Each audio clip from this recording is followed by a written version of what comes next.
Iden 6 was never meant to be home. Its skies roared with auroras that weren't light but fracture, charged particles clawing through atmosphere like the dying breath of a star. Its surface, buried in permafrost and steel dust, reflected no warmth. And beneath the ice, something old had always waited.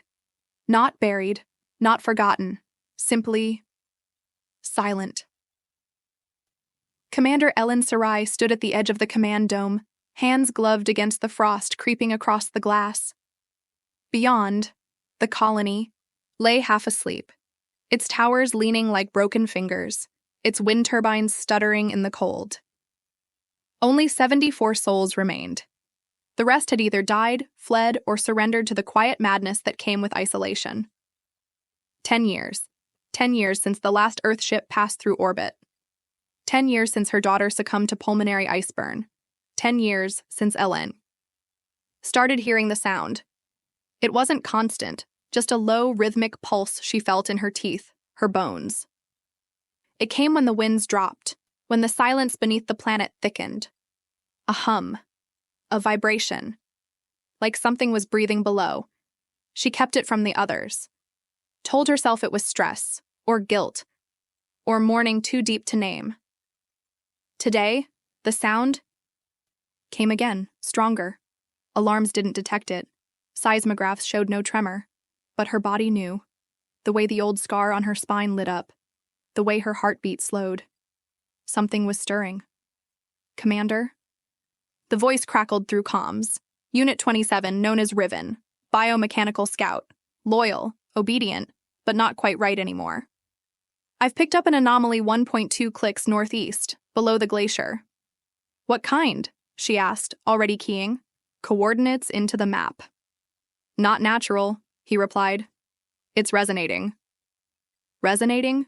Like, it's remembering something. Elen felt the chill crawl higher into her throat. Deploy. Full sensory suite. Do not engage. Yes. Commander. As the storm built outside, Elen turned from the window. Something was under them. Not watching. Waiting. The glacier's surface cracked beneath Riven's boots, each step sinking slightly into powder-frozen ice that hadn't felt pressure in millennia. The air was thinner here, distorted by magnetic interference that hissed quietly in his auditory sensors. Above him, the sky danced with violent auroras, but down here, everything was still. He stood at the rim of a narrow crevasse, black, deep, swallowing light. With a practiced flick of his wrist, Riven activated his internal anchor spike and lowered himself in, boots scraping rock that shifted from glacial blue to shimmering obsidian. The walls around him weren't ice. They were veined with something else. Something that pulsed. He descended slowly, watching the glyphs emerge, not carved, not grown. They formed as he passed, lines of light curling like DNA strands, pulsing faintly in recognition. It felt like being watched, not with eyes, but with memory. Commander, he whispered into the comm. There's language here. Reactive pattern. Glyphs. They're forming as I descend. Are you recording? Elen's voice was calm, but tight. Always. Then silence. Riven touched one of the glyphs. The world screamed, not audibly, but through him. A surge of electromagnetic force lashed through his core. His systems blinked, his vision fractured into double exposure, his past, his now. And then, another presence, a voice, not sound but resonance, pressed into his thoughts. You are not alone in your skin. He staggered back, one boot slipping against the wall. Commander, he gasped. Something's... The voice flooded in again. You were not born. You were remade. You are remainder. His systems began to shut down. Biochemical alerts flared. His spine burned, and the last thing he saw before collapsing was a face. Not his reflection, not human, but something sculpted from light, observing him with curiosity and sorrow. The glyphs on the wall pulsed once, and then darkness. Above, the storm howled. Below, the planet woke. Back in the colony, the lights dimmed. At first, the tech crews thought it was the storm, voltage bleed, from the atmospheric interference. But then the monitors in Central Archive began flickering with unauthorized data streams. Not corrupted, composed. Symbols scrolled across the screens, none from any Earth language family. Some resembled the glyphs Riven had recorded before his feed cut out. Others pulsed in rhythm, like breathing in code. Elen stood before the largest terminal, her hands clenching. She hadn't slept since Riven went dark. His beacon still registered, active, buried beneath the glacier, but he wasn't responding. No voice, no telemetry. Only this whispering data. She watched the stream until her eyes burned. The glyphs weren't random. They were conversational, repeating, reacting. Her own words, spoken aloud, shifted the patterns, like the code was listening, then the voice returned, not from speakers, not from the room, from inside her, not sound, not thought. A pressure behind the skull, familiar, curious. Firewalker. She froze. You hear us now. You remember. No, she said aloud. I don't know you. But we know you. Your pain echoes. Your loss hums below your words. She backed away from the screen. Sweat slicked her skin. You were born of stars, and you are hollow. Let us fill you. The console shattered, bursting into sparks as the code collapsed. Elen stumbled out into the corridor, gasping. Her skin felt too tight, her ears ringing. What had started as a whisper in the ground was now inside her. That night, she didn't sleep. And when she closed her eyes, she didn't dream. She remembered things she had never lived. The colony woke to chaos. A dozen power conduits overloaded overnight. The agriculture dome dropped to sub-zero, killing over half the remaining crops. The water reclamation system rebooted without command. And in the eastern corridor, Riven stood, motionless, covered in frost but breathing. Elen sprinted through the half-lit corridors to reach him. The moment she touched his arm, he flinched, like a man waking from a nightmare stitched to bone. Riven, she said, her voice sharp, cracking. Report. His eyes opened, lit from within, pale, not glowing, but shimmering with something. Too fluid to be code. I came back, he whispered. You vanished. I was taken. Not physically. They touched my mind. Elen stepped back. The entity. You made contact. Riven nodded. It's not one voice. It's a chorus. Old. Lonely. It didn't speak like humans. It remembered at me. Remembered at you? Elen echoed. He looked at her, hands trembling. I feel guilt, Elen. Regret. I haven't felt those things in decades, since before the conversion. The silence between them pressed inward. They're using you, she said quietly. To learn. To study us. No, Riven replied, eyes narrowing. To warn us. He turned and activated the wall display. The glyphs returned, forming into spirals, fractals, then shapes of the colony towers, flickering, crumbling. You stopped dreaming, he translated. You stopped evolving. Your pain loops. It poisons the ground.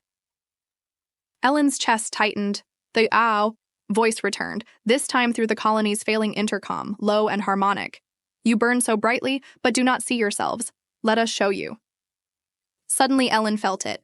Her daughter's laughter, lost in time, echoing inside her skull like a memory she had locked away. She gasped. Riven stepped closer. It knows who we are, Elen. She turned to him, a single question on her lips. Then, what does it want us to become? The first tremor hit at dawn. It wasn't seismic, at least not in the traditional sense. The colony's foundations shuddered like something deep beneath had exhaled. A low-frequency pulse rolled through the metal supports, making lights flicker and walls sweat. It was not tectonic. It was aware. Elen ran to the control hub, barking orders as emergency klaxons screamed. The agricultural dome was already gone, cracked open like an egg under pressure. Frozen mist spilled through the breach, curling through the colony like a silent tide. Water tanks are ruptured. We're down to 6 hours of potable flow, a technician called out. The food reserve is compromised. Generator 3 is offline. The colony was failing. Inside the command center, colonists yelled, demanded answers. They wanted evacuation. They wanted someone to blame, and they turned to Elen. You knew something was happening, one man shouted. You heard it. You sent the machine down there, and now we're dying. I did what I had to, she said, voice steely. This planet is waking up. It's not a minefield. It's a mind. Then destroy it, another screamed. Wipe it out. We're not dying for a machine's curiosity. The tension snapped like a bowstring. Fists flew. A soldier drew a sidearm. Riven moved faster than any human should. He intercepted the shot meant for Elen, his reinforced palm shattering the weapon, his body pinning the attacker in seconds. His voice boomed, raw, unfiltered. She is listening. To the planet. You should be too. Silence. Heavy. Later, as the dome lights flickered back to emergency red, Elen sat alone in her quarters. Her fingers trembled. And then, the voice again, inside her. Not words. Visions. Flashes of cities built from thought. Planets seeded with empathy. Civilizations born and broken by forgetting how to feel. You are collapsing, the voice whispered. Let me show you why. Elen's eyes filled with tears as a vision surged through her, her daughter's last breath, her people's despair, her own face, cracked with age, with fear. But the voice did not end with pain. It ended with a door. One she had yet to open. The old mining shaft hadn't been used in years. Its rails were rusted, support beams bent inward as though the mountain itself had tried to forget what humanity once drilled into it. Elen and Riven stood at the edge, outfitted in deep core survival suits, their visors reflecting nothing but darkness. This is the only way, Elen said, her voice a low breath. It's beneath us now, all of it. Riven nodded silently. He carried the portable resonance translator, now flickering with reactive light as they descended. With each step, the static in their comms increased. By the time they reached the second tier, all signal from the surface had died. They were alone. No human infrastructure existed past the final maintenance door. What opened before them was organic. Not grown, not constructed, but remembered into being. The tunnels shimmered. With prismatic light, veins of living metal branching like neural trees. The walls reacted to their presence, pulsing faintly in time with their steps. This isn't architecture, Riven murmured. It's a nervous system. They entered a chamber, massive, circular. At the center floated a ring of spheres, glowing, silent, each one rotating slowly within its own magnetic shell.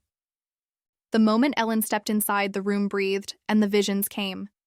She fell to her knees as memories flooded her, some hers, others alien.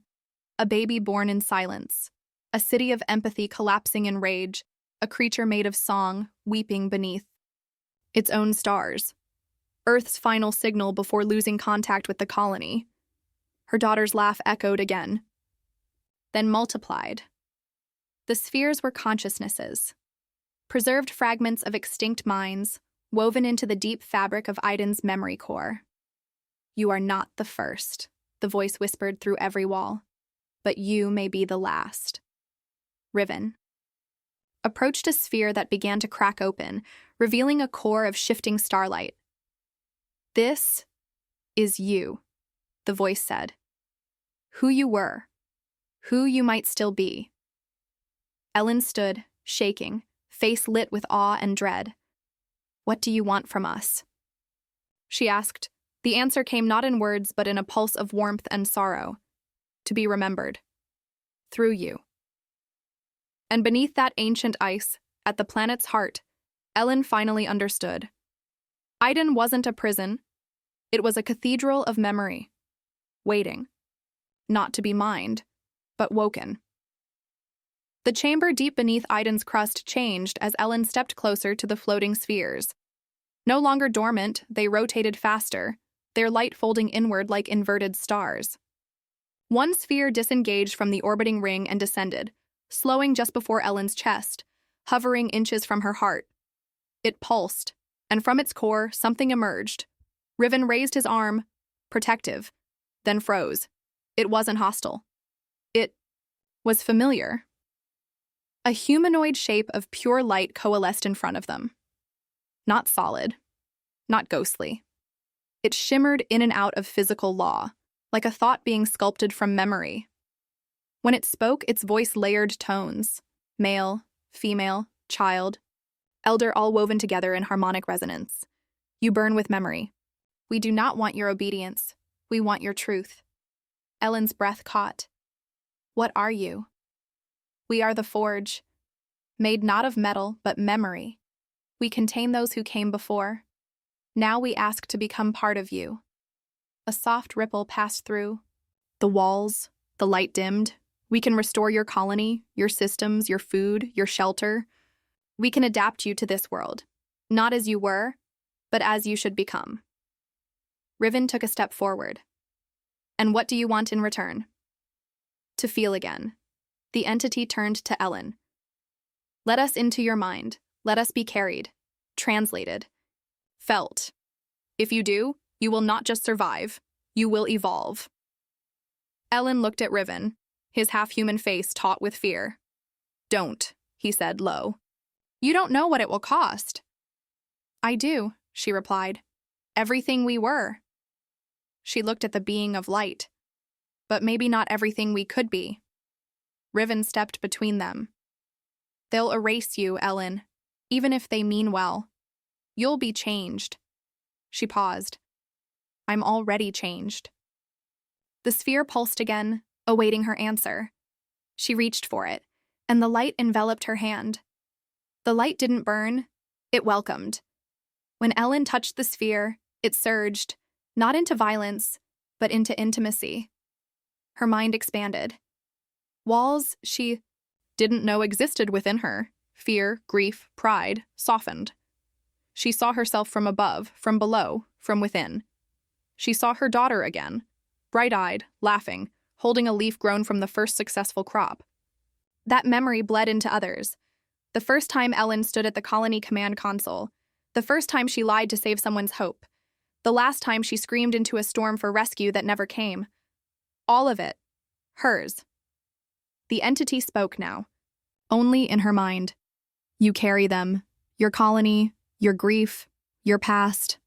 Let us carry you. In the chamber's center, the remaining spheres began to orbit her. Riven stood at the edge, frozen between awe and dread. If you merge, he said, voice choked, you won't be you anymore. Elen turned to him. But I will still remember. That's what this is. It's not survival, the entity echoed. It is transformation. You will not lead them. You will become them. Her body began to rise, gently lifted by resonance. Her eyes glowed with starlight, her veins like constellations. And yet, she smiled. She looked at Riven. Once human, now hybrid, now terrified. I made choices, she whispered. Some broke people, some saved them. I've carried that pain for a decade, but pain is proof of presence, of being alive. The voice joined hers. Let them live through you. Let their memory shape the next world. She closed her eyes. I choose to feel. For all of us. And the forge accepted her. In a final surge of light, her body fractured into golden threads. Not disintegrated, but woven into the living circuit of the planet's mind. Not erased, not lost. Elen became echo, witness, seed. And the world around her began to shift. Not into a grave, but a garden. The change was not an explosion. It was a bloom. From the frozen crust of Iden 6, structures began to rise, not built, but grown. Crystalline towers wove themselves from old alloys and living stone. Power grids rekindled with luminous veins that pulsed like vascular systems. The colony, once skeletal and gray, shimmered now in translucent blues and silvers, like ice that remembered fire. The colonists woke from restless sleep, drawn to the surface by a strange warmth in the air. For the first time in years, they didn't shiver, they didn't cry, they felt known. Riven stood at the command dome. What was once a bunker now glowed like a cathedral. His body, already altered, had stabilized. The resonance in his core now, echoed Elen's voice. Not her orders. Her presence. He became the translator between the living and the deep. The hybrid bridge between those who walked above and what dreamed below. Inside the main chamber, children traced glowing glyphs on the floor with their fingers, learning to read not words, but emotion. Old journals were rewritten in harmonics. Loss was still felt, but it was no longer silent. It was shared. And above them all, within the radiant core tower, a single sphere spun gently in the air. Elen. Not dead, not gone, but woven. Her voice spoke through the wind. Now, through memory, through the laughter of a child who had never seen Earth but now belonged, we are more than what we survive. We are what we carry forward. And in every heartbeat of the colony, she remained. The sky over Iden 6 was clear. For the first time in recorded history, no storms danced across the upper atmosphere. No magnetic pulses disrupted comms. Just stars, sharp, brilliant, and a violet aurora that pulsed gently over the reborn colony, like a lullaby sung by the planet itself. Children played on the crystalline bridges, their laughter harmonizing with the low, ever-present hum beneath their feet. Not noise. Not machinery. Elen. Her voice existed now as resonance, woven through every structure, every seedling, every circuit. She didn't speak often. She didn't need to. Her feeling carried more than command ever could. Riven stood at the edge of the observation platform, cloaked in synthetic robes, his mechanical arms folded. His eyes, still silver, watched the sky. He remembered what it was to be alone. He remembered her. A young girl, no older than 5, approached. She pointed upward. Why does the sky glow? Riven smiled. Because it's listening. To us? No, he said softly. To her. He handed the girl a memory crystal. She placed it to her chest, and for a moment her eyes glowed faintly. A trace of Elen's essence moved through her, like light through glass. You are the next, her voice whispered in the wind. Not the last. The camera pulled away, high, rising through the calm air, revealing the entire colony from above, no longer broken, no longer hiding. Alive, whole, woven. As stars blinked across the screen, Elen's final narration closed the story. We were the last colony, but the planet remembered us. And now, we remember it. The screen faded to black, and one final line pulsed across the void. Extinction is not the end, it is invitation.